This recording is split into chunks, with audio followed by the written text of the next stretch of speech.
그러나 내게 두어 가지 책망할 것이 있나니 거기 내게 발람의 교훈을 지키는 자들이 있도다.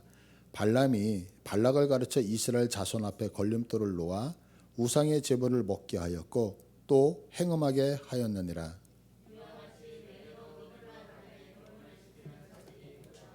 그러므로 회개하라.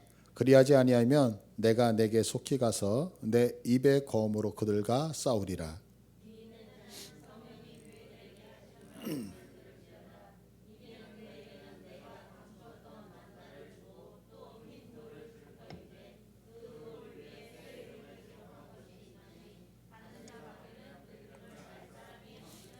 예, 아멘.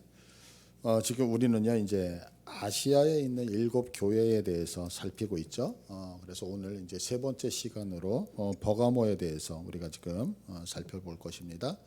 첫 번째 교회는 에베소 교회였어요. 에베소 교회는 진리를 수호하기 위해서 내가 진리를 너무 지키려고 하다 보니까 그 수고가 너무 지나쳐서 다른 어떤 그 사람들에 대해서 진리가 아닌 것들을 정죄하기 시작을 하잖아요. 그래서 하나님 앞에 진리를 수호한 것은 칭찬을 받지만 그럼을 통해서 남을 정죄했던 첫사랑을 잃어버렸던 것에 대해서는 책망을 받게 되어져요. 두 번째 교회였던 서머나 교회는 이 진리를 지키기 위해서 자기의 생명을 다 바치게 되어지죠. 그래서 서머나 교회에 대해서 목숨을 바쳐서 충성한 이 교회를 향하여는 오직 칭찬만 있고 책망은 전혀 없는 것을 우리가 알 수가 있어요. 그리고 이제 세 번째로 살펴보려고 하는 이 교회는 버가모 교회인데요. 버가모 교회는 약간 높은 위치에 있다라고 그래요. 그래서 해발 약 300m의 고지대에 위치한 도시고 오늘날 이름은 그 터키의 베르가마라고 하는 곳이 이 버가모 지역의 이름이다라고 얘기해요. 그런데 이 당시 버가모 교회는요. 아시아 전체를 통솔하기 위해서 그러니까 지금 아시아 그러면 우리 극동아시아 쪽이 아니라 터키 지방을 얘기하잖아요. 이 터키 지방을 다스리기 위해서 우리식으로 얘기하면 총독부, 로마의 총독부가 세워졌던 도시거든요. 그러다 보니까 정치적으로 행정적으로 아주 중요한 그 역할을 했던 도시이죠. 그런데 여기에 특징이 뭐냐면 아주 식민지가 되어졌던 땅에는 보기 드물게 황제로부터 칼을 부여를 받았던 도시라 그래요. 그러니까 칼을 부여받았다라고 하는 것은 뭐냐면 식민지는 어떤 권한이 없느냐면 어떤 범죄자들을 사형 집행하는 일들이 없거든요. 이거는 다 로마에서 총괄을 하는데 황제의 칼을 가지고 있는 이 도시는 사형 집행까지도 가능했다라는 거예요. 그래서 이 버거마는 유일하게 아시아 지역에서 황제의 칼을 가지고 있으면서 사형 집행을 할 수 있었던 도시였다는 거죠. 그러다 보니까 황제의 칼을 가졌다라고 하는 이 자부심을 가지고 스스로 자신들이 뭐냐면 우리는 정의의 칼이라고 하는 단어를 가지고 나름대로 큰 자부심을 가지고 살았다라고 하는 거예요. 그런데 오늘 본문 12절을 한번 봐보세요. 이렇게 정의의 칼을 가지고 있는 이 버가모 교회를 가지고 주님이 뭐라고 말씀하고 있느냐면 이렇게 표현하고 계시거든요. 버가모 교회 사자에게 편지하라. 좌우에 날선검을 가지시니가 이르시되라고 얘기하고 있어요. 그러니까 지금 나름대로 내가 황제의 칼을 가지고 나는 정의를 수호하고 절대 권력을 갖고 있다라고 하면서 자긍심을 갖고 있는 그 버가모 교회를 향하여서 그 지역을 향해서 주님이 뭐라고 하고 있어요? 좌우에 날선검을 가지시니가 말한다. 이 얘기는 뭐냐면 절대 권력은 절대 진리라고 하는 정의는 누구에게만 있더라? 오직 주님에게만 있다라고 하는 것을 상징하면서 지금 주님이 이 버가모 교회를 향해서 말씀하고 있는 것이죠. 오늘 우리는 주께서 이 버가모 교회에 하신 말씀을 통해서 두 가지 사실을 좀 살펴보려고 그래요. 그 첫 번째는 뭐냐면 우리들이 있는 장소를 거룩하게 해야 한다라고 하는 거예요. 한번 따라서 할게요. 우리들이 있는 장소를 거룩하게 하자. 13절을 한번 보시면은요. 13절에 뭐라고 설명하냐면 내가 어디에 사는 것을 내가 아노니. 지금 주님은 우리가 어느 곳에 있는지를 아신다는 거예요. 그러면서 하시는 얘기가 뭐냐면 거기는 사탄의 권자가 있는 데다라고 얘기해요. 우리가 거하는 장소, 우리가 뭐 도시에 살던 시골에 살던 우리가 생각할 때는 아무데나 살면 어때? 자연은 똑같은 자연이고 또한 사는 장소는 다 똑같지라고 생각할지 모르지만 성경은 분명하게 우리들한테 뭐라고 얘기하냐면 어떤 장소들마다 영적으로는 차이가 있다라고 분명하게 제시를 해주고 있는 거죠. 그래서 성경은 지금 내가 있는 장소가 어디냐면 그곳은 사단의 권자, 사단의 권세가 자리 잡은 장소다라고 하는 것을 분명하게 얘기하고 있어요. 한번 그 PPT 좀 보여주시겠어요? 이 당시에 버가모 지역은요, 제우스라고 하는 신이 있잖아요. 헬라의 신. 그 제우스 신이 이 동네 버가모가 고향이었대요. 그래서 제우스의 신전은 뭐 이렇게 당연히 있었고 지금 보시면 그 신전에 보시면 사람과 기둥이 비교가 되시죠. 그러니까 저게 제우스 신전이 큰 거는 기둥이 12m 정도가 됐다 그래요. 그러니까 그 당시에 건축술로 12m니까 어마어마하게 큰 신전을 갖고 있었죠. 이것뿐만이 아니라 여기에는 술의 신이라고 하는 디오니소스의 신전도 있었어요. 그리고 또 농사의 신이라고 하는 데메테르의 신도 이곳에 같이 있었고요. 그리고 지혜의 신이라고 하는 아테나라고 하는 신의 신전도 이곳에 있었고요. 그리고 우리가 잘 알고 있는 의술의 신이라고 하는 아스클레피오스의 신도 있었어요. 그래서 여러분도 여기서 이렇게 보시면 지금 아스클레피오스가 이 지팡이에 뱀이 감겨져 있잖아요. 그러다 보니까 오늘날 의료기구나 의사 어떤 협의회 같은 데 보면 이런 모양으로 그려져 있는 로고들 많이 보셨죠. 그것들이 다 여기 아스클레피오스의 신에서 나오는데 자료들을 쭉 찾다 보니까요. 수많은 병자들이 사실 이 버가모의 아스클레오스 그 신전에 와서 내가 예배를 드리고 제단을 쌓으면서 병을 치료하는 일들이 되게 많이 있었다라고 그래요. 그런데 그 중에 하나가 어떤 일들이 있었느냐면 치료 행위로 이렇게 환자들이 오면 한밤중에 들판에 사람들을 다 눕혀놓고서 뱀을 풀었다는 거예요. 그럼 그 뱀이 그 사람의 몸들을 막 지나다니잖아요. 그렇게 지나다니면서 치유가 일어나는, 그러니까 우리식으로 얘기하면 그 뱀의 힘을 빌려서 치료하는 일이 실질적으로 있었다고 역사들이 이야기하거든요. 그러다 보니까 사실 사단의 힘을 빌어서 병을 치료하고자 했던 이런 일이 되게 많았던 거죠. 지금 이 장소를 향하여 주께서는 뭐라고 말씀하냐면 사탄의 권세가 있는 장소다라고 얘기를 하고 있어요. 그런데 우리가 잘 알다시피 레위기서 18장을 한번 볼까요? 레위기서 18장 25절을 보시면 성경이 조금 우리가 생각하는 것하고는 다른 부분으로 이야기를 하는 것을 볼 수 있어요. 자, 보세요. 다 같이 읽을게. 시작. 그 땅도 더러워졌으므로 내가 그 악으로 말미암아 벌하고 그 땅도 스스로 그 지문을 토하여 내느니라. 땅이 우리가 생각할 때는 다 똑같은 땅 같잖아요. 그런데 성경은 뭐라고 하냐면 그 땅이 더러워진다는 거예요. 그럼 어떻게 더러워지냐면 지금 이 말씀이 뭐냐면 가나안 땅에 들어가기 전에 그 가나안 백성들이 여러 가지 음란한 행동들을 많이 행하고 있거든요. 그래서 뭐 자녀가 어머니하고 성관계를 하기도 하고요. 자기의 손주를 범하기도 하고요. 또한 뭐 이웃하고 어떤 성범죄가 이런 거면 당연한 거고요. 그래서 근친상간이 만연되어질 뿐만이 아니라 동성애까지도 이루어지고 있거든요. 그러고 나서 지금 18장 25절에 그 땅도 더러워졌다는 거예요. 그런데 땅이 더러워지면 그 땅은 어떻게 하냐면 땅이 더러워진 것으로 끝나는 것이 아니라 그 땅 위에 살고 있는 그 땅을 더럽힌 자들을 어떻게 하고 있다? 토해내겠다는, 쫓아내겠다라고 성경은 이야기를 하고 있죠. 그러면 왜 그 땅이 더러워지면 그 사람들을 쫓아내느냐라고 하는 거예요. 자, 성경 한 번 더 찾아볼게요. 요한복음 10장 10절을 보시면은요.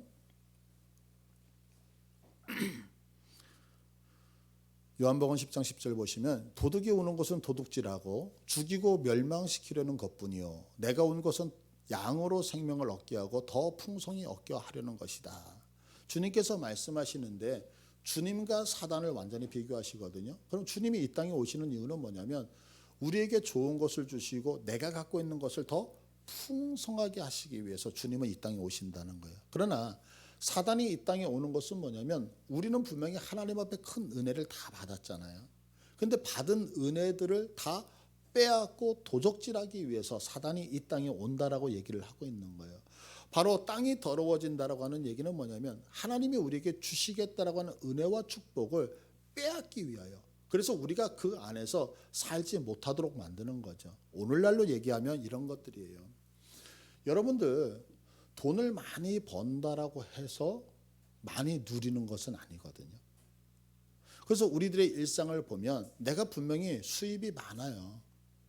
그런데 수입이 많은데 이상하게 돈이 내가 알지 못하게 어딘가로 막 새나간다고요. 그래서 여러분들이 그런 이야기를 많이, 내가 이달에 번 거는 무척 많은 것 같은데 실질적으로 내 손에 쥐고서 누리는 은혜는 없는 분들이 의외로 많거든요. 그거 왜 그러냐면 바로 어디선가 잘 것 모르게 내가 알지 못하게 누군가가 내 것을 훔쳐가고 도둑질하는 자가 있기 때문이다라고 성경은 이야기를 하고 있는 거예요. 그래서 우리가 하나님 앞에 은혜를 받았을 때에 그 은혜들을 빼앗아 가는 자들이 분명히 있다라고 하는 거죠. 그러면 이렇게 사탄의 권좌가 있는 곳, 우리의 하나님으로부터 받은 은혜들을 빼앗아가는 이 장소를 바꾸어낼 수 있는 방법이 있느냐? 있어요. 그럼 그게 뭐냐면 바로 예배라고 하는 거예요. 예배. 우리가 잘 알다시피 창세기 35장 1절을 한번 보시면 야곱이 형 에서가 자기를 죽인다 그러니까 받던 아람으로 도망을 가잖아요. 그래서 외산촌집에 있다가 20여 년의 인생을 마치고서 자기 고향 땅으로 오게 되어져요. 그러다가 이 가족들이 세겜에 이르게 되어지죠. 그런데 야곱의 딸이었던 디나가 세겜이라고 하는 큰 도시를 보니까 어때요? 너무너무 궁금한 거예요. 그래서 그 도시에 나가서 그 구경을 하기 위해서 밖에 나가죠. 그러고 있다가 그 세겜의 추장에게 몹쓸 짓을 당하고 말아요. 그 얘기를 야곱이 듣고 나서 혼자 있으니까 아무 얘기를 못했다가 그 디나의 오라버니들이 오고 나니까 그 얘기를 한다고요. 네 여동생이 지금 성읍에 가서 저 추장에게 몹쓸 행동을 당하고 만다라고 얘기를 하니까 이들이 가서 하는 얘기가 뭐냐면 내가 너희들 나하고 결혼하기 위해서는 너희들이 우리와 같이 다 할례를 받아야 된다. 그래서 그 세겜 사람들 모두 남자들이 다 할례를 받게끔 만들어요. 그래서 고통 가운데 있을 때에 시므온과 레이가 칼로 그 남자들을 전부 다 죽이는 사건이 있거든요. 근데 이때 지금 야곱이라고 하는 사람은 자기 아들 12명밖에 없잖아요. 사실 몇 명 되지 않는 인구잖아요. 그러다 보니까 두려움에 쌓이는 거예요. 왜냐하면 가나안 족속하고 그 당시에 그 지역을 차지했던 브리지 족속이 자기에게 와서 자기를 죽일까 두려울 때 이때 하나님께서 명령하시는 얘기가 35장 1절이거든요. 근데 하나님이 뭐라고 명령하시냐면 하나님이 야곱에게 이르시되 일어나 베델로 올라가서 거기 거주하며 내가 내 형 에서의 낯을 피하여 도망가던 때 내게 나타났던 하나님께 거기서 제단을 쌓으라 하신지라. 이거 여러분들 되게 중요한 말씀인데 보세요. 지금 저쪽하고 나하고 싸움이 일어나서 내가 그 사람들한테 패하게 생겼단 말이에요. 숫자적으로 불리해요. 그러면 하나님께서 내가 지원군을 너에게 보내주겠다. 아니면 내가 무엇인가를 도와주겠다라고 해야지 정상 아닌가요? 근데 지금 주께서 뭐라고 말씀하시냐면 네가 삼촌 집으로 도망갈 때 예배했던 그 베델로 가서 여호와 하나님 앞에 예배를 하라는 거예요. 그러면 여러분들 생각해 보세요. 여러분들이 저하고 목사님 제가 상담할 것이 있습니다. 예, 상담하세요. 저희 가정이 지금 너무너무 힘들어서요. 경제적으로 파탄 지경이 있습니다. 라고 얘기할 때 그래요? 집사님 그러면 제가 어느 은행장을 아니까 제가 소개를 시켜드릴게요. 그러면 여러분들 어떻게 했어요? 아멘하고 할렐루야 외치지 않으시겠어요? 아니면 제가 알고 있는 분이 좀 여유 자금이 있으니까 그분을 소개시켜드릴게요. 아멘하지 않겠어요? 근데 제가 그런 게 아니라 그래요. 그렇게 어려운 일이 있으셨거든요. 그러면 오늘서부터 금식하시면서 하나님 앞에 기도하세요. 그러면 에휴 또 목사님 뻔한 얘기했다 라고 얘기를 하지 아멘 하시겠느냐고요. 지금 똑같은 일이 벌어지고 있는 거예요. 지금 저들이 내가 저 사람들 다 칼로 죽였잖아요. 저들도 칼로 나를 다 죽이려고 할 때에 두려움 속에 쌓였는데 하나님이 야곱에게 하시는 얘기는 뭐냐면 베델에 올라가서 제단을 쌓으라는 거예요. 그런데 그 말씀에 순종하여 배단을 쌓았어요. 그랬는데 어떤 일이 벌어지냐면요. 자, 계속해서 성경을 보시면은요. 5절을 볼까요? 35장 5절. 자, 35장 5절 다 같이 읽습니다. 시작. 그들이 떠났으나 하나님이 그 사명 고을들로 크게 두려워하게 하셨으므로 야곱의 아들들을 추격하는 자가 없었더라. 아멘. 분명히 그들이 군사력이 강했고 그들이 힘이 훨씬 더 셌음에도 불구하고 하나님 앞에 예배드리고 나니까 어떤 현상이 생겨요? 하나님께서 그들을 야곱을 두렵게 만들었다. 그래서 그들이 야곱을 추격하는 것을. 근데 여러분들 이것을 간단하게 생각하면 안 되는 문제예요. 왜냐하면 여러분들에게 제가 여쭤볼게요. 자, 어머니들 한번 생각해 보세요.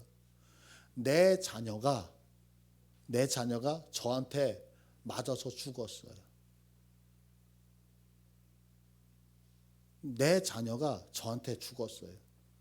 그러면 여러분들 같으면 내 자녀의 원수를 갚지 않고 두려워서 뒤로 금방 도망가시겠느냐고요. 내 사랑하는 남편이 누군가에 의해서 죽었어요. 그러면 여러분은 잘됐다. 이때가 기회구나. 저 왼수 잘 죽었다. 이렇게 기뻐하시겠어요? 아니면 내 남편이 죽었는데 원수를 안 갚고 그냥 물러나시겠어요? 이건 성경이 지금 이렇게 이들을 추격하는 자가 없다라고 간단하게 얘기하지만 사실 우리들의 현장 속에서 보면 이건 간단한 문제가 아니란 말이에요. 왜? 지금 이 야곱의 가족이 누구? 내 사랑하는 아들을 죽여버렸다고요. 내 사랑하는 남편을 죽였다고요. 그럼에도 불구하고 복수를 하지 않고 멈추어 순다라고 하는 것은 이들이 얼마나 큰 두려움을 느꼈는지를 아시겠어요?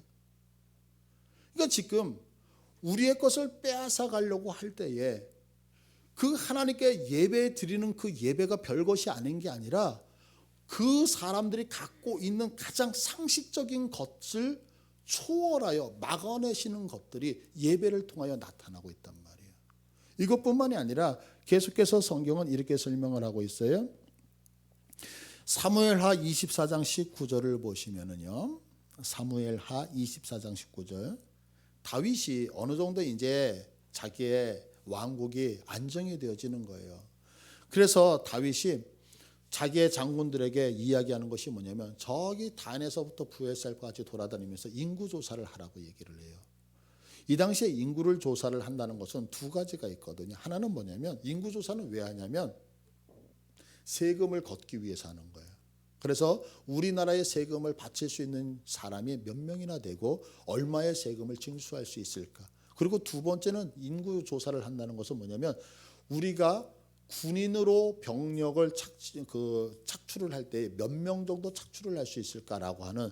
그래서 인구를 조사한다는 것은 내가 이 정도 힘이 있습니다라고 하는 것을 나타내는 거거든요. 그런데 이 인구 조사를 하나님이 기뻐하지 않으셨어요. 그래서 하나님께서 선지자를 통해서 이 세 가지 중에서 당신이 한 가지를 택하십시오라고 얘기하니까 다윗이 뭐라고 얘기하냐면 내가 나의 범죄로 인하여 사람의 손에 쫓기는 것보다는 하나님의 손에 대하여서 손으로 징계받는 것이 옳은 것 같습니다라고 그 하나님의 손을 선택하게 되어지거든요. 그래서 하나님이 전염병으로 단에서부터 부엘세바까지 전염병이 일기 시작해요. 이날 이 전염병으로 죽었던 사람의 성경은 7만 명이 죽었다 그래요. 7만 명. 그러니까 어마어마하게 죽어나간 거죠, 사실은. 그런데 이렇게 7만 명이 있으면서 다윗이 그 장면을 보면서 자기의 범죄로 인하여 백성들이 죽어갈 때에 괴로워하는 것을 볼 때에 하나님께서 말씀하시는 거예요. 그게 19절인데 다윗이 여호와께서 명령하신 바 가세 말대로 올라가니라 라고 얘기해요. 그러면서 21절에 보시면 이르되 어찌하여 내 주 왕께서 종에게 임하시나이까 하니 다윗이 이르되 내게서 타작마당을 사서 여호와께 제단을 쌓아 백성에게 내리는 재앙을 그치게 하려 함이다. 그래서 타작마당을 사서 하나님 앞에 제단을 쌓겠다라고 이야기를 하죠. 그래서 그 타작마당에서 하나님 앞에 예배를 드려요. 그 예배를 드렸더니 25절을 보시면 25절에 자 하나님 앞에 예배를 드립니다. 다 같이 읽을게 시작. 그곳에서 여호와를 위하여 제단을 쌓고 번제와 화목제를 드렸더니 이에 여호와께서 그 땅을 위한 기도를 들으심에 이스라엘에게 내리시는 재앙이 그쳤더라. 하나님 앞에 예배드리니까 재앙이 그쳤다라고 얘기해요. 그런데 여기서 우리가 한 번쯤 생각해야 되는 것이 뭐냐면 이 예배를 드리라고 누가 얘기냐면 갓이 얘기하거든요. 그런데 오늘 성경 조금 앞절에 19절을 보시면 이렇게 설명하고 있다고요. 19절을 한번 보시면 24장 19절에 다윗이 여호와께서 명령하신 바 갓의 말대로 올라가니라. 갓의 이야기를 듣고 가서 예배를 드렸지만 그 예배를 드리라고 방법을 알려주신 분은 누구냐면 여호와께서 명령하신 거예요. 여호와께서. 그러니까 우리들의 인생에서 내가 취하고 있는 것들이 새어나가고 내가 있는 곳이 거룩하지 않다라고 느꼈을 때에 그것을 깰 수 있는 방법은 뭐냐면 예배라고 하는 거죠. 그러면 왜 예배를 통하여서 그 장소가 거룩해집니까? 그건 왜 그러냐면 제단이라고 하는 것은 구약시대 제사에서 사용되는 말이잖아요. 그런데 이 제단은 우리식으로 얘기하면 예수 그리스도께서 피 흘려 죽으신 장소가 되어지거든요. 그래서 신약에서는 오직 예수님만이 우리의 모든 죄를 우리의 모든 저주를 가져가셨다고 설명을 하죠. 그래서 요한 1서 4장 10절을 보시면 요한 1서 4장 10절은 이렇게 선포합니다. 사랑은 여기 있으니 우리가 하나님을 사랑한 것이 아니요 하나님이 우리를 사랑하사 우리 죄를 속하기 위하여 화목제물로 그 아들을 보내셨도다. 예수 그리스도가 죽으심으로 인하여 이제는 하나님과 우리를 화목하게 하심을 통하여서 그래서 하나님의 은혜가 우리에게 올 수밖에 없도록 만드셨다라고 성경은 분명하게 얘기를 하고 있단 말이에요. 저는 여러분들에게 묻고 싶습니다. 지금 여러분들이 거하는 또한 제가 거하고 있는 이 장소는 어떠합니까? 내가 거하는 가정, 내가 거하고 있는 사업장, 우리의 교회 그리고 우리의 이 나라 이 민족 주님은 뭐라고 평가를 하고 계실까요? 내가 있는 그 장소가 거룩한 장소가 되기를 지금 주께서는 원하고 계셔요. 주님의 평가 앞에서 우리가 있는 그 장소들이 거룩한 장소가 되어지기를 간절히 축복합니다. 그래서 만약에 내 장소가 무엇인가가 자꾸 깨어지고 빼앗기고 상처 입고 아픔을 갖고 오는 장소라고 한다면 그것이 가정이 되어졌던 사업장이 되어졌던 아니면 내가 속해져 있는 어떤 조직이 되어졌던 그곳에서 하나님의 영광이 드러나지 않는다면 여러분들이 그곳에서 예배하는 자들이 되시기를 바라요. 그러면 여러분들의 예배함을 통하여 그곳은 변화가 이루어질 거예요. 아까 우리 사모가 그 임기시에 대해서 이야기를 했는데 이런 얘기를 하더라고요. 갔다 와서 무슨 얘기를 하냐면 한국 한류 열풍이 상당히 크잖아요. 그래서 이제 그 중앙아시아나 이런 쪽에서 보면 한국 사람이 가면 무척 환영을 해주거든요. 근데 그렇게 반갑게 막 맞이하다가도 예수라는 이름으로 복음을 딱 제시하면 얼굴색이 싹 변한다는 거예요. 근데 그것이 한 명, 두 명이 아니라 대부분의 모두가 다 예수의 이름에 대해서 거부를 하는 거예요. 그러다 보니까 어떤 현상이 생기냐면 여러분들 이건 영적으로 보시면 대한민국도 아무리 타락을 했다 그래도 예수를 증거하다 보면 100에 한두 명은 기뻐한다고요. 그런데 이 임기시라고 하는 이 나라는 지금도 교회가 들어가지 못한다 그러잖아요. 지금도 선교사들이 들어가 있지를 못하잖아요. 왜 그러냐면 복음에 대하여서 너무나도 척박한 땅이라는 거예요. 왜요? 예배하는 자가 없기 때문에 그런 거예요. 그래서 여기서 임기시를 향해서 나갈 때 한 달 동안 준비했던 것이 뭐냐면 하나님 그곳에 교회 하나를 세우게 하옵소서. 그 얘기는 뭐냐면 예배하는 자 한 사람이 있게 하옵소서. 찬양하는 자가 되게 하옵소서. 제가 이 교회 예배당에 처음에 왔을 때요. 이것을 뭐 여러분들이 어떻게 믿고 또 부정을 하실지는 모르겠지만 이 강단에 앉아서 기도를 하면 기도가 하나님 앞에 올라가지가 않는 거예요. 분명히 나는 몸부림을 치면서 주님 앞에 기도를 하는데 내 기도가 하늘로 올라가지를 못하고 이 공간 안에서 빙빙 도는 것들을 몇 년을 고생을 했거든요. 그러면서 어느 순간에 하늘과 땅이 연결되듯이 기도의 문이 열리면서 하늘로 솟구치는 것들을 보면서 이제 이 장소가 하나님의 장소. 그래서 여러분이 그때 한참 외쳤던 게 뭐냐면 이 땅은 하나님의 땅이라고 하는 구호 외쳤던 거 기억나시죠? 그 당시에 그렇게 하나님 앞에 외쳤던 것이 뭐냐면 분명히 거모도 땅이, 분명히 이 교회가 있는 이 지역이 하나님의 땅인데 하나님의 영광을 받으실 수 없는, 그래서 이곳에서 나 하나만큼이라도 하나님 앞에 기도하겠다라고 기도하고 찬송하고 예배드렸던 그것이 오늘날 우리의 예배가 하나님 앞에 연락되는 줄 믿어요. 여러분들이 있는 그 장소를 거룩의 장소로 바꾸실 수 있는 여러분 되시기를 축복합니다. 또 한 가지 주께서 버가모 교회에 하신 말씀을 통해서 우리가 살펴볼 것은 두 번째는 뭐냐면 따라서 믿음의 생활은 동일해야 된다. 믿음의 생활은 동일해야 된다는 거예요. 이게 무슨 얘기냐면 자, 오늘 보면 13절을 한번 봐보세요. 13절을 보시면 요한계시록 2장 13절 내가 어디에 사는지를 내가 안다. 거기는 사탄의 권세가 있는 데다. 내가 내 이름을 굳게 잡아서 내 충성된 증인 안디바가 너희 가운데 곧 사탄이 사는 곳에서 죽임을 당할 때도 나를 믿는 믿음을 저버리지 아니하였도다. 이게 뭐냐면 하나님께서 이렇게 얘기하시는 거예요. 내가 내 이름을 굳게 잡았다는 거예요. 그러면서 네가 어려움 속에서도 믿음을 저버리지 않았다라고 하면서 칭찬을 하셔요. 근데 그 칭찬의 내용이 뭐냐면 이거였거든요. 여기 나오고 있는 안디바라고 하는 분을 찾아보니까 이 안디바가 어떤 분이시냐면 이 버가모 교회 목사님이셨어요. 그런데 지금 황제 숭배 때문에 또한 제우스 신하들과 여러 가지 신들로 인하여 우상 숭배가 가득했던 이 지역에서 교회가 생존한다는 건 그렇게 쉽지 않잖아요. 그러다 보니까 어떤 현상이 생기냐면 여기 버가모 교회를 담임하던 안디바 목사님이 결국에는 믿음을 지키기 위해서 순교를 당한다고요. 그럼 여러분도 생각해 보세요. 평안할 때 목회자가 없어져요. 그냥 돌아가셔요. 그러면 교회가 뭐 후임자를 뭐 데리고 온다 뭐 이러면서 교회가 든든하게 서갈 수 있는데 지금 그게 아니라 핍박이 계속 임하고 있잖아요. 이렇게 핍박이 임할 때에 교회를 담임하고 있는 리더십이 목사님이 순교를 당했다고 생각해 보세요. 그러면 성도들이 흩어질까요? 안 흩어질까요?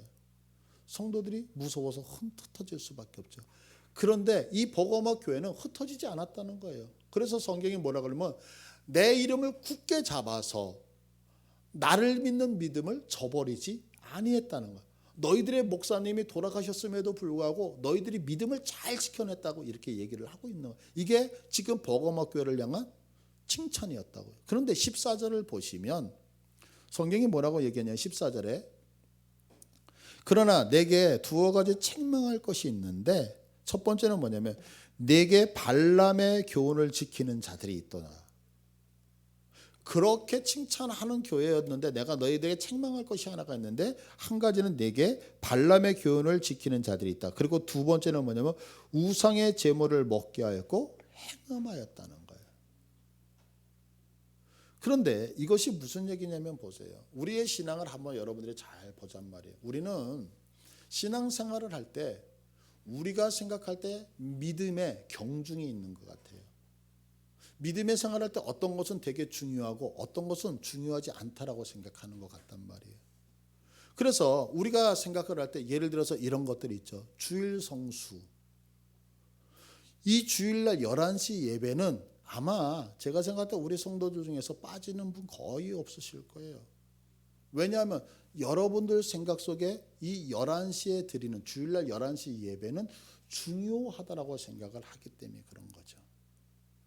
그런데 우리의 신앙생활을 보면 내가 생각할 때 내 목에 칼이 딱 들어와서 너 예수 믿을래 안 믿을래? 그러면 여러분들 어떻게 순교하실 수 있죠?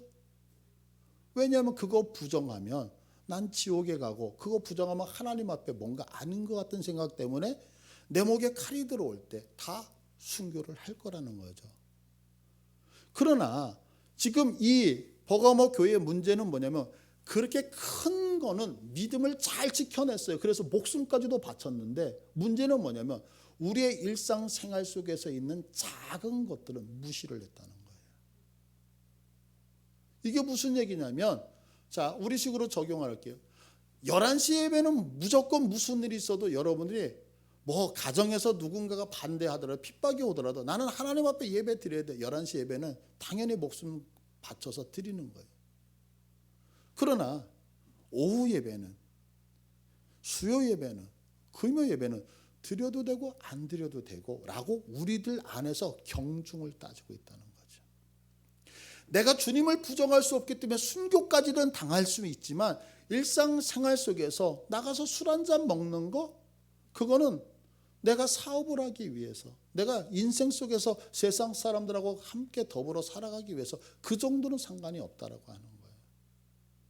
내가 주님 앞에 나와서 11조를 바치고 내가 주님 앞에 봉사하는 거, 이거만큼은 내가 포기할 수 없어. 그러나 우리 가정 안에서 내가 생활을 할 때에 내 입술에 대하여서 함부로 이야기하는 거.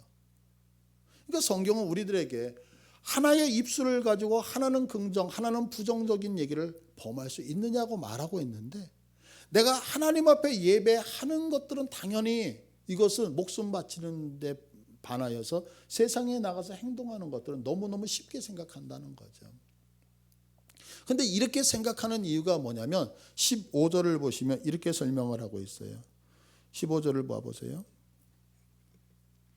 15절, 이와 같이 내게도 니골라당의 교훈을 지키는 자들이 있도다라고 해요. 이 니골라당이라고 하는 것은 뭐냐면, 얼마 전에 우리나라에 그 세월호 사건이 터졌을 때 구원파라고 하는 거 여러분들 들어보셨죠? 구원파. 그 구원파에서 주장하는 게 뭐야? 한 번 구원받은 사람은 어떤 행동을 해도 구원에서 탈락되지 않는다라고 얘기하잖아요. 바로 니골라당의 교훈이 그거예요. 하나님을 믿어서 내가 하나님의 백성이 되어지면 이제는 어떤 행동도 별 의미가 없다는 거예요. 왜냐하면 이건 영지주의라고 하는 이단에서부터 나온 건데, 영지주의는 뭐냐면 육신은 필요가 없고 오직 존귀한 건 영이라는 거예요. 그러니까 이 육신이라고 하는 것은 어차피 우리가 죽으면 사라져버리는 거예요. 사라져버리니까 이 몸을 고귀하게 존귀하게 여겨야 될 이유가 하나도 필요가 없죠. 그러니까 이 몸뚱아리는 어차피 썩어 없어질 거고, 우리에게 존귀한 건 뭐예요? 영이잖아요. 영. 그러니까 우리의 영만 하나님을 제대로 바라보면 이 육신은 네가 음행이 됐던 쾌락이 됐던 네가 하고 싶은 대로 아무것도 해도 상관이 없다라고 하는 것이 들어온 거예요. 그 사상이 니골라당의 사상이었거든요. 그러니까 지금 성도들 중에서 무슨 생각을 하냐면, 내가 하나님을 사랑해. 그러나 밖에 나가서 내 몸을 함부로 하는 것들에 대해서는 그건 죄라고 여기지 않는 거예요. 그러다 보니까 어떤 문제가 생겨버려요. 내가 믿음의 생활 속에서 크다라고 생각하는 순교의 문제라든가 이런 것들은 귀하게 여기지만 우리들의 일상생활은 다 엉망이 되어지는 것들을 가지고 왔단 말이에요. 그러다 보니까 교회 안에 들어온 사람들이 뭐냐면, 내가 어떤 사람인지 알아? 순교 앞에서 내가 믿음 잃지 않고 순교를 지켰던 자야. 내가 하나님을 저버리지 않았단 말이야. 그러나 내가 음란한 행동하는 건 어때? 내가 주님 앞에서 순교의 정신을 가지고 이렇게 큰 믿음을 지켰잖아. 내가 잠깐 누구에게 거짓말하는 거 어때? 내가 하나님 앞에서 내 생명 바쳐서 주님을 사랑한다고 했으니까 내가 세상 사람들하고 타협하면서 뇌물을 받는 건 어때? 뭐 그런 것 좀 괜찮잖아 라고 이야기를 하더라는 거죠. 이것을 성경은 분명하게 뭐라고 얘기하고 있느냐면, 그것이 너희들이 책망받아야 되는 것이라고 이야기를 한다고요. 여러분 부탁드리는 것이 있어요. 그게 뭐냐면, 사실은 신앙생활을 하다 보면은요, 우리의 믿음의 평가는 큰 것 때문에 평가받는 경우가 아닌 것 같아요. 믿음이라고 하는 것은 가장 작은 것 때문에 평가가 되어지는 것 같아요. 우리의 신앙생활이 하나님 앞에서 코란데오의 삶이잖아요. 그럼 코란데오의 삶이 뭐예요? 누군가가 보고 있으면 열심히 하고 안 보고 있으면 열심히 안 하고, 이게 아니잖아요. 누가 있으나 없으나 하나님 앞에서 늘 사는 거잖아요. 그런데 우리는 알게 모르게 누군가가 쳐다보면 무엇인가를 잘하려고 하고, 누군가 쳐다보지 않으면 못한다고요. 근데 이것이 지금 이 버가마 교회의 문제라고 성경은 분명하게 얘기를 하고 있는 것이죠. 자, 그런데 보세요. 이런 부분에 대해서 지금 성경은 우리들에게 뭐라고 설명을 하고 있느냐면, 너희들 회개하라는 거예요. 그렇게 살면 안 된다라고. 그러면서 하시는 얘기가 뭐냐면 너희들이 만약에 회개하지 않는다면 16절을 봐보세요. 회개를 하지 않는다면 그러므로 회개하라. 그리하지 아니하면 내가 속히 가서 내 입의 검으로 그들과 싸우리라. 아까 검, 절대 권력을 갖고 있는 하나님을 상징한다 그랬잖아요. 그러니까 너희가 만약에 내가 이렇게 얘기했음에도, 내가 정의를 얘기했음에도 불구하고 너희가 회개하지 않는다면 당신의 절대 권력을 가진 그 정의를 가지고 오셔서 우리들하고 논쟁하시며 싸우시겠다라고 성경은 분명하게 얘기를 하죠. 그러나 이제 승리를 하고 우리가 하나님의 이 말씀을 내 것으로 받아들이고 주님 앞에서, 그렇습니다, 믿음이 큰 것 작은 것이 있는 것이 아니라 크던 작던 내가 코람데오의 삶으로 주님 앞에서 살아야 된다는 것을 알고 깨닫고 회개하는 자에게는 하나님이 약속을 두 가지를 주시겠다는 거예요. 17절을 보시니까요, 17절에 뭐라고 하시면 귀 있는 자는 성령이 교회들에게 하시는 말씀을 들을지어다. 이기는 자에게는 무엇을 준다? 내가 감추었던 만나를 준다라고 얘기해요. 그러니까 우리들이 하나님 앞에서 믿음을 제대로 지켜가는 자, 내가 크던 작던 남이 보던 안 보던 코람데오의 삶으로 하나님 앞에서 살아가는 자에게는 하나님께서 약속해 주시는 것이 뭐냐면 감추었던 만나를 주시겠다는 거예요. 이게 무슨 얘기냐면, 만나라고 하는 것이 뭐예요? 광야 생활 속에서 하나님의 은혜로 내려졌던 음식이잖아요. 이것을 신약 성경에서는 하늘에서 내려오는 주님의 그 몸을 얘기를 하고 있잖아요. 당신 자체 생명의 떡을 얘기하고 있잖아요. 우리가 왜 믿음에서 큰 거는 지키면서도 작은 것은 지키지 못하냐면 손해볼까 봐. 그렇잖아요. 내가 세상 사람들 앞에 나가서 나는 예수 믿는 사람입니다, 그렇기 때문에 나는 술을 마시지 않습니다 라고 못하는 이유가 뭐예요? 내가 그 회사 사람들하고의 관계 안에서 뭔가가 잘못되어서 불이익을 당할까 봐. 세상 사람들이 다 뇌물을 주는데 나만 뇌물을 주지 않고 나는 예수 믿기 때문에 나는 그렇게 할 수 없습니다 라고 얘기하지 못하는 이유가 뭐냐면 나만 손해를 볼까 봐. 그래서 우리가 이 정도쯤이면 타협할 수 있지 않느냐라고 얘기를 하잖아요. 제가 어느 날 신방을 갔어요. 이렇게 세면대 뭐 이런 것들 이렇게 하는. 그런데 그게 워낙 잘 돼가지고 서울에 그 세면대 이런 것들을 뭐 몇백 평인가를 이렇게 오픈을 다시 2호점을 낸다 그래서 그곳에 가서 신방 예배를 드렸어요. 예배를 다 드리고 나서 축복을 해주고 식사 대접을 하신다 그래서 식사를 먹는데 그분이 저한테 이런 말씀을 하시더라고요. 목사님, 사실대로 얘기하면 우리가 예수 믿고 사업을 하지만 나가서 술 한잔 안 마시고 사업하기는 되게 힘들어요 라고 얘기하시더라고요. 그러니까 술을 마시는 이유가 뭐냐면 여러분도 알잖아요. 그들과 그렇게 접대를 해야 되고 그렇게 해야지만 이익이 된다고. 그런데 내가 하나님 앞에서 바로 살기 위해서 믿음을 지키기 위해서 그렇게 했을 때 손해를 봤을 거 아니에요. 그런데 손해를 본 그 자에게 뭐라고 성경하고 있냐면 감추어져 있던 만나를 공급하시겠다는 거예요. 감추었던 만나라고 하는 것은 뭐냐면 분명히 하나님의 공급하심이 눈에 보인다면 누가 손해를 감수하겠어요? 나는 손해라고 생각했는데 하나님이 손해가 아니라 알지 못하는 다른 것으로 우리들이 손해봤던 것을 채워주시겠다는 거예요. 누구에게? 이기는 자에게. 그러면서 하시는 말씀이 더 나아가서 그렇게 이기는 자에게 내가 생명 대신 예수 그리스도로 오셔서 우리의 인생을 책임져 주시는 것을 이기는 자에게 주시는 첫 번째 약속이라는 거예요. 그리고 두 번째 뭐라고 설명하고 있느냐면 이렇게 얘기하죠. 내가 감추었던 만나를 주고 또 흰 돌을 줄 터인데 그 돌 위에 새 이름을 기록할 것이 있나니 받는 자밖에는 그 이름을 알 사람이 없다라고 얘기를 하고 있어요. 여기서 흰 돌을 준다라고 하는 것은 뭐냐면 이 당시에 버가모 교회에서 이것은 너무 두려운 얘기들인 거예요. 왜냐하면 버가모 지역에 많은 사람들이 있잖아요. 그런데 지금 신전에서 예배를 드려요. 그러면 신전에서 예배 드렸다라고 하는 증으로서 뭐냐면 흰 돌을 주는 거예요. 그리고 이 사람이 예배를 드리지, 제단에 가서 제우스 신에 가서 예배를 드리지 않거나 아니면 이 사람이 범죄자면 그 사람에게 무엇을 주면 검은 돌을 줘요. 그러면 우리의 주민등록증이 있으면 아무 데나 통과를 하듯이 내가 만약에 매점에 가서 무엇인가를 사려고 할 때 출입증이 있어야 되잖아요. 근데 그 흰돌이라고 하는 걸 보여주지 아니하면 주지 않는 거예요. 그러니까 또 한 가지는 뭐냐면 어떤 경기를 했을 때 경기에서 우승한 자에게 주는 돌이 흰돌이었던 거예요. 그러니까 이 흰돌을 갖고 있다라고 하는 것은 어찌 보면 오늘식으로 하면 내게 자격이 라이센스가 주어졌다는 얘기거든요. 그러니까 이 라이센스가 없으면 자격이 없으면 여러분들 생각해 보세요. 내가 운전을 아무리 잘해도 면허증이 없으면 운전할 수 없는 거잖아요. 내가 아무리 뭔가를 하고 싶어도 자격이 주어지지만 그걸 할 수가 없잖아요. 그런데 지금 성경은 그 당시의 문화를 통해서 무슨 얘기를 하냐면 네가 이기면 하나님께서 우리에게 흰돌을 주겠다는 것은 자격증을 주시겠다는 거예요. 그럼 어떤 자격증일까요? 바로 하나님의 나라에 동참하는 자격, 하나님의 영광을 위하여서 함께 그분과 거닐 수 있는, 하나님과 함께 할 수 있는 자격을 이기는 자에게 주시겠다고 말하고 있는 거죠.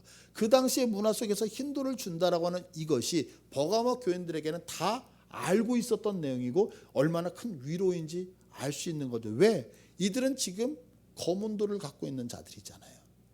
지금 이들에게는 흰돌이라고 하는 자격이 없어서 먹을 수 있는 것이 없어요. 살 수 있는 것들이 없어요. 세상 사람들에게 핍박을 당하고 있어요. 그런데 지금 하나님이 너희들이 믿음을 제대로 지켜가면서 네가 손해보더라도 주를 위해서 그렇게 열심히 믿음을 지키며 산다면 나는 너에게 자격을 준다라고 하는 이 말이 얼마나 큰 위로가 되었겠느냐는 거죠. 저는 오늘 버가모 교회에 주시는 말씀을 통해서 여러분에게 두 가지를 권면드렸어요. 첫째는 여러분이 계신 그 자리를 거룩한 자리로 만드시기를 축복합니다. 두 번째는 믿음의 생활을 함에 있어서 그것이 크다 작다가 아니라 주님의 이름으로 베풀어지는 일이고 주님의 이름으로 권면되어지는 일들이라고 한다면 크던 작던 여러분이 맡으신 일들에 대해서 충성을 다하시는 여러분 되시기를 축복해요. 이럴 때의 주님은 우리들에게 감추어진 만나와 당신의 나라에 들어갈 자격을 우리에게 상급으로 반드시 주실 것입니다. 이 은혜가 우리 모두에게 있기를 간절히 축복합니다. 자, 우리 찬양하겠습니다. 우리